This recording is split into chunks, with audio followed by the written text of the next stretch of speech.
A gust of wind brought with it the promise of a storm.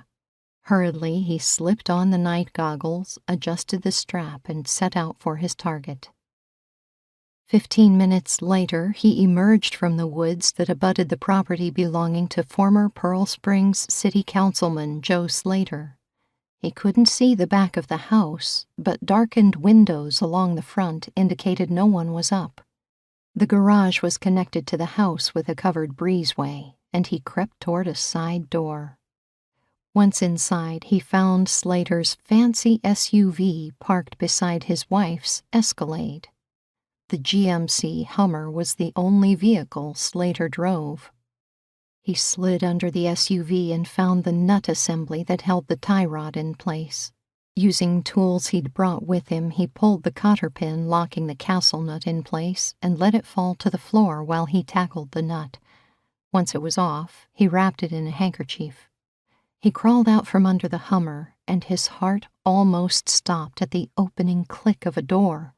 He wriggled back and snapped his flashlight off a split second before the door opened. Overhead fluorescents lit up the room. He barely breathed while he slipped his hand in his pocket, where he carried a Glock subcompact semi-automatic. Footsteps approached the passenger side of the Hummer.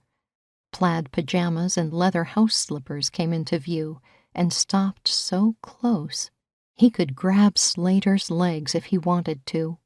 The man muttered something under his breath about an insurance card as he opened the truck door and fumbled in the glove box. "Told her it was there," Slater grumbled and slammed the door. "Don't know why she couldn't wait till morning."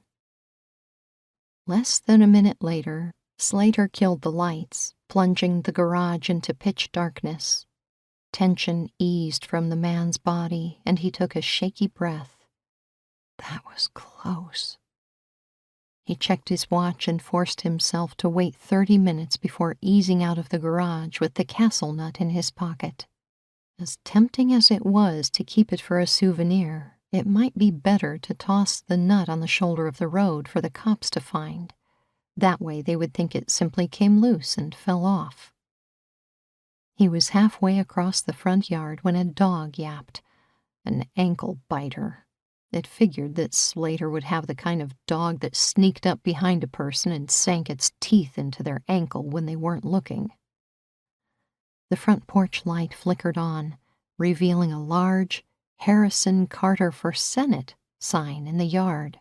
He stepped back into the shadow of the garage, his jaw clenched so tight that pain shot down his neck. After a few seconds, the dog quieted and the light went dark. A whippoorwill's lonely call filled the June night as he entered the woods. Legend said that the bird was an omen of death. Thunder rumbled, and he turned and stared at the dark house. Slater had lined his pocket with taxpayers' money for the last time.